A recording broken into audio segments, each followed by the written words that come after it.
Welcome, ladies and gentlemen, boys and girls, to yet another edition of Food for Thought. Quite right. With me, Silly Willy, the Buzzy, Zipwak, Meister. Quite right, where we pick hard-hitting subjects and we fiddle-foul around with them, try and expand your mind as we expand our own. Took great pleasure in the subject we chose for our program today in educating myself. How about yourself, Buzzy? Oh, it expanded my mind. I will say that. I learned a lot this week. Indeed. Folks, well, let's get right down to it then. Sure, let's show this guy here now. Who is this gentleman on the front here?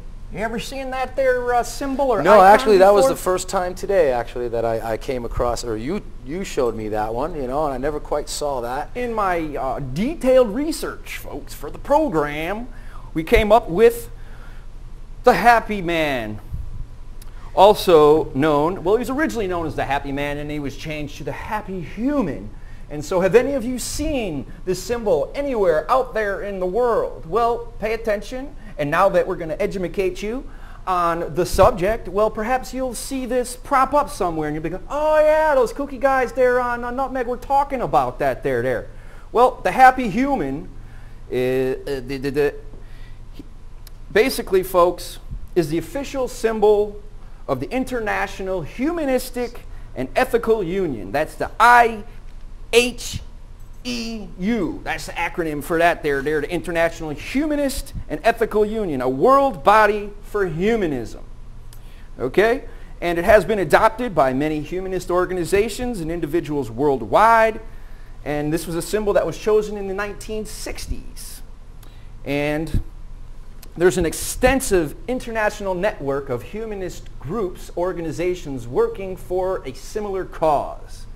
And I could go through this long list and name a few of them. There's the American Humanist Association, the British Humanist Association, blah, blah, blah. It just goes on and on and on and on. Oh, there's always going to be lots of those out there. You know, one thing I want to point out is what brought us to to talk about humanism was originally we were going to do this show on education, and so as I started looking up on our education system a little bit, Indeed. and the father of our modern education, of progressive education, I started to realize as I was reading about that gentleman, well, before I can really understand our education system, I have to understand what humanism is. So here we are putting And a finger so here on it. we are right now, because as I started reading the Humanist Manifesto, and there's 3 of them out there now, and one of the authors that I was reading referred to it as the American version of the Communist Manifesto, which it doesn't really go into the details of the Communist Manifesto saying abolish the rights of private property and progressive income tax, etc., like Karl Marx came up with. but it pervades the same ideals, Right. the same philosophies, the same beliefs that we are evolved creatures, we are not created. It cannot be denied. Right. You know, Let's get back to where we were thinking we were going to start this program off with. Knowing, folks, we here represent a Christian worldview the best we can, and basically what we're here to tell you is that we're dealing with the second oldest religion.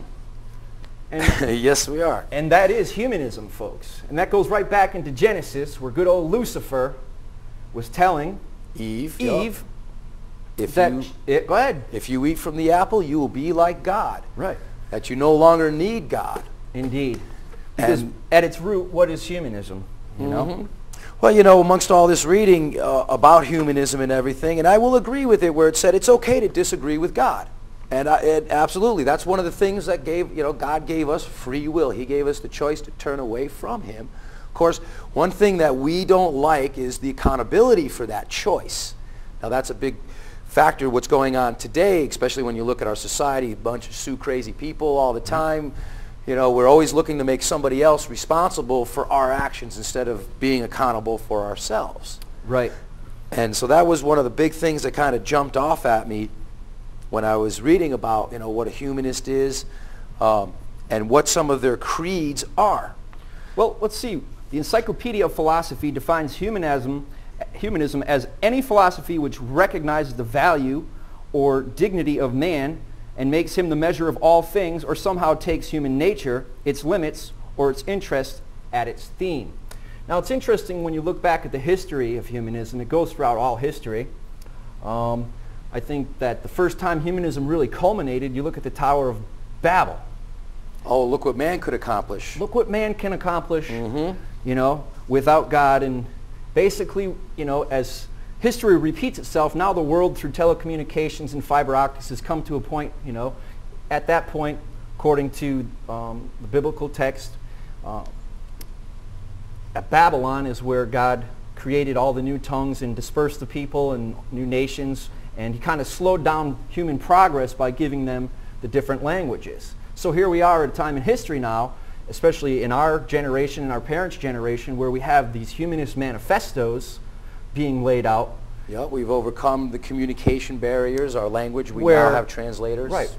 Exactly. Instant communications. I mean, it is true. I mean, if man really put his mind together and we were all really on the same page in the very euphemistic way that Raymond Bragg put the Humanist Manifesto, it would be a type of utopia. I can't say it would actually be the utopia in which God intended for man, but there are I'll give him credit that there are some positive points to this, but the thing is, just like what Lucifer did, he took it, and modern man has taken it and done a little twist on it, and now it's not so positive anymore because, one of the first things in the Communist Manifesto is that, not the Communist Manifesto, but the Humanist Manifesto, because... Well, there is three of them, so which one are we looking at? 1930? Well, I'm 1933. The first one, because throughout them all, I haven't even had the chance to read the third one yet, which I will definitely do, because I am very curious to see how much it has turned away. The first one had started off with a lot of religious beliefs that were taking the deity, to put it simply, took the deity out of it, the divine nature of it, that man is self-governed, he is a part of nature, has emerged as a result of continuous progress. So basically they didn't realize Lucifer was lying. Right. They haven't woken up to that fact. They probably never will. Right. It also goes on, I have the manifesto right here, and I highlighted a few points. Man is self-existing, not created. Man's religion, culture, civilization is clearly depicted by anthropology and history. Well, now, if I recall correctly, it was God who came down to Abraham, God who came down to Adam, God who came down to Noah. It's not, God told Noah to build a boat. It wasn't like, oh, I see these storms coming, I better build a boat. Quite right.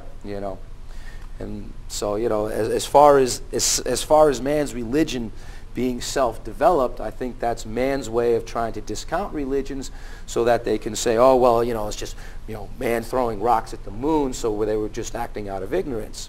Well, that's a basic premise, is that man doesn't need salvation of humanism, right? Right. There's definitely a part in one of the manifestos where it said that salvationism especially, which is really Christianity, I don't know of any other religion that offers salvation in that context. I mean, even Islam offers a heaven, but